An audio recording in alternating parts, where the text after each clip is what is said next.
होने वाला है वीबीटी की पोल, मतलब संयोजकता बंध सिद्धांत की कमियां देखने वाले हैं, इसकी लिमिटेशन देखने वाले हैं। हमने पिछले वीडियो में देखा कि वीबीटी कितना अच्छा सिद्धांत दिया, लेकिन वही है ना, लोग आपकी अच्छाई से ज्यादा बुराई देखते हैं, मतलब आपकी कमियां देखते हैं। तो आज हम वही वीबीटी की कमियां देखने वाले हैं। अच्छाई तो हमने देख लिया पिछले लेक्चर में, नहीं देखे हो तो देख लो भाई। लोगों ने पहला कमी निकाला कि चुंबकीय गुणों की व्याख्या वीबीटी नहीं कर पाता भाई। मतलब वीबीटी कोई भी अणु या आयन अनुचुंबकीय क्यों है या फिर प्रतिचुंबकीय क्यों है, इसकी व्याख्या नहीं करता। अब यहाँ पर वीबीटी फेल कैसे हुआ, हम O2 के एग्जांपल से देखते हैं भाई। देखो यहाँ पर है पहला ऑक्सीजन, यहाँ पर है दूसरा ऑक्सीजन, इसका परमाणु क्रमांक होता है 8, इसका भी 8। इसका इलेक्ट्रॉनिक विन्यास क्या हो जाएगा भाई, 1s2 2s2 और 2p4। वैसे ही सेम दूसरे का 1s2 2s2 और 2p4। इसके ऑर्बिटल बना दो भाई। ठीक है भाई, ये दूसरे 2s के लिए, यहाँ पर है 2p4 के लिए। s में होता है एक ऑर्बिटल और p में होता है 3 रूम होते हैं इसके। अरे यार ये तो छोटा हो गया भाई, रुको रुको जरा रुको, ये यहाँ रख देते हैं। अब इसमें इलेक्ट्रॉन भरो। s में कितने, 1s में कितने इलेक्ट्रॉन है, 2। 2s में कितने इलेक्ट्रॉन है, 2 भाई। 2p में कितने इलेक्ट्रॉन है, 4। 1 2 3 और 4। 2 क्या हुआ, आधा भरी हुई है। वैसे यहाँ पर देखो 1s में कितने इलेक्ट्रॉन है, 2।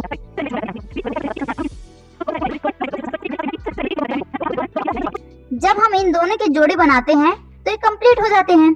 कितने इलेक्ट्रॉन भरेंगे, 4। 1 2 3 और 4। उनका नियम फॉलो करेंगे भाई, है ना। देखो अब यहाँ पर भी आधा, यहाँ पर भी आधा, यहाँ पर भी, यहाँ पर भी। अब दोनों का हमने जोड़ी बना दिया, दोनों का ऑर्बिटल जो है कंप्लीट हो गए। वीबीटी क्या कहता है कि अगर सभी ऑर्बिटल के इलेक्ट्रॉन जो है पूर्ण भरे हुए हैं, मतलब 2-2 इलेक्ट्रॉन सब में भरे हुए हैं, तो ये डायामैग्नेटिक होना चाहिए। और साइंस में डायामैग्नेटिक जो है अगर किसी भी चुंबक के पास लेकर जाए तो वो जो है अट्रैक्ट नहीं करता, उसे रिपेल कर देते हैं। तो शादी होने के बाद में दूसरे जगह पे अट्रैक्ट नहीं होना चाहिए, है ना, नहीं होना चाहिए। लेकिन कई लोग ऐसे होते हैं जो अट्रैक्ट होते हैं। वैसे ही ऑक्सीजन ने वीबीटी को ठोक दिया। ऑक्सीजन जो है वो कपल है जो कहीं पर और अट्रैक्ट होते हैं। मतलब जैसे हमने ऑक्सीजन को मैग्नेट के पास लेकर गए तो O2 ने मैग्नेट को अपने ओर अट्रैक्ट कर लिया, उसके साथ चिपक गए। तो शादीशुदा है तो नहीं चिपकना चाहिए था, लेकिन वीबीटी भोला भाला इंसान ये सोचा O2 तो शादीशुदा है, नहीं चिपकेगा, लेकिन O2 खतरनाक निकला, ये जो है इस मैग्नेट के साथ चिपक गया। तो यहीं पर वीबीटी का फेलियर आया। वीबीटी भोला भाला समझा कि वीबीटी ने समझा कि भोला भाला ऑक्सीजन है, ये तो मैग्नेट के साथ नहीं चिपकेगा क्योंकि ये डायामैग्नेटिक है। लेकिन यहाँ पर वीबीटी को ठोक दिया O2 ने। तो यही कमी था वीबीटी का कि उसने ऑक्सीजन को अच्छे तरीके से नहीं समझ पाया। O2 को समझा कि वो अनुचुंबकीय है, मतलब डायामैग्नेटिक है, लेकिन एक्चुअल में पैरामैग्नेटिक था, वो मैग्नेट के साथ में चिपक गया। अब वैसे ही लोगों ने दूसरा कमी निकाला कि वीबीटी जो है रंगीन यौगिकों की पहचान नहीं कर पाता। मतलब संक्रमण धातु के संकुल यौगिक रंगीन क्यों होते हैं, इसका पता वीबीटी ने नहीं बता पाया, कोई स्पष्टीकरण नहीं दिया। ये सिद्धांत नहीं बता पाता कि जो कंपाउंड है वो प्रकाश को ऑब्जर्व कैसे करते हैं। वीबीटी कैसे फेल हुआ, यहाँ पर ध्यान से देखना, ये है d ऑर्बिटल 5। वीबीटी के अनुसार ये d ऑर्बिटल जो है वो स्प्लिट होता ही नहीं है। अगर ये स्प्लिट नहीं होता तो रंग कहाँ से आएगा, रंग कैसे आता है, देखो आगे चलकर सिद्धांत दिया कि ये स्प्लिट होता है। स्प्लिट मतलब टूटता है ऐसे।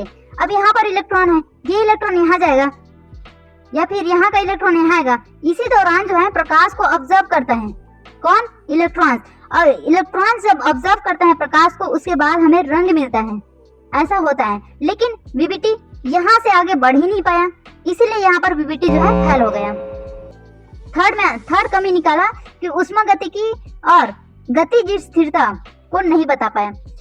वीबीटी यह नहीं बता सकता कि संकुल यौगिक उष्मागतिकी रूप से कितने स्थिर हैं। मतलब है कि हमें किसी कंपाउंड को तोड़ना है तो हमें कितना शक्ति लगाना पड़ेगा।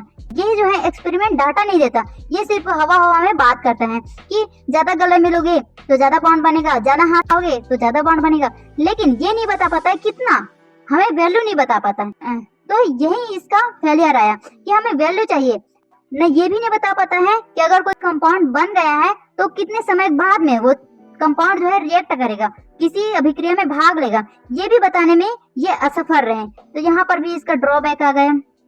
इलेक्ट्रॉनिक संक्रमण मतलब इलेक्ट्रॉनिक ट्रांजिशन का स्पष्टीकरण, यह सिद्धांत अणुओं की स्पेक्ट्रा के बारे में कोई जानकारी नहीं देता। जैसे कि पिछले बताया, जैसे कि यह डी ऑर्बिटल, वीवीटी ने बताया कि सबकी ऊर्जा जो है समान होती है, एक समान होती है, लेकिन एक्चुअल में स्प्लिट होता है।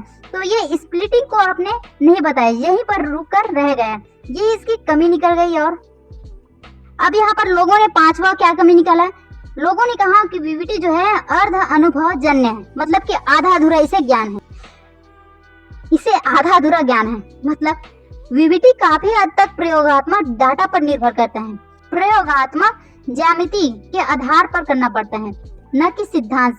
मतलब क्या है भाई, देखो ये पॉइंट का क्या कहना है, जैसे कि ये कोई कंपाउंड है ना, ये क्या है, कोई कंपाउंड है। अगर एक्सपेरिमेंट डाटा कहता है कि ये कंपाउंड जो है वो sp3 है, तो वीवीटी जो है वीबीटी तुरंत कहेगा क्या, टेट्राहेड्रल होगा। अगर इसी कंपाउंड का एक्सपेरिमेंट डाटा और कह देगा कि नहीं भाई ये तो DsP2 है, तो वीवीटी तुरंत अपनी राय बदल देगा, कहेगा नहीं भाई ये तो स्क्वायर प्लेनर है। तो वीवीटी जो है एक्चुअल में एक्सपेरिमेंट नहीं करता, वो हवा में बात करता है किसी दूसरे के सहारे से। जैसे कि कई बच्चे होते हैं, हम भी हैं, कि पहले बहुत सारे पढ़ लेते हैं, है ना, ये पढ़ लो वो पढ़ लो सब पढ़ लेते हैं, और आगे चल के सोचते हैं अरे यार ये तो नहीं पढ़ना था। ये आपकी वीवीटी वाली आदत है। लेकिन एक्चुअल में क्या होना चाहिए कि आपको पहले शेड्यूल बनाना चाहिए कि मुझे ये पढ़ना है, ये पढ़ना है, ये पढ़ना है, अगर समय बच गया तो मैं एक्स्ट्रा पढ़ूंगी। तो ये होते हैं एक्चुअल मेथड। लेकिन हम क्या करते हैं, गधे घोड़े की तरह पहले पढ़ लेते हैं उसके बाद सोचते हैं, तो ये तो गलत है। वीवीटी भी वही गलती करती है, अगर एक्सपेरिमेंट डाटा जो है अलग हुआ तो अपनी राय भी बदल देता है। दोस्तों नेक्स्ट लेक्चर में कौन सा टॉपिक होना चाहिए आप कमेंट करके बताओ, और हम उसके वीडियो भी बनाएंगे। अगर आपको किसी भी कंपाउंड को वीवीटी के द्वारा सॉल्व करना नहीं आता तो वो भी कमेंट करके बताना। तो आज के लिए इतना ही, बाकी पढ़ेंगे कल। Thank you.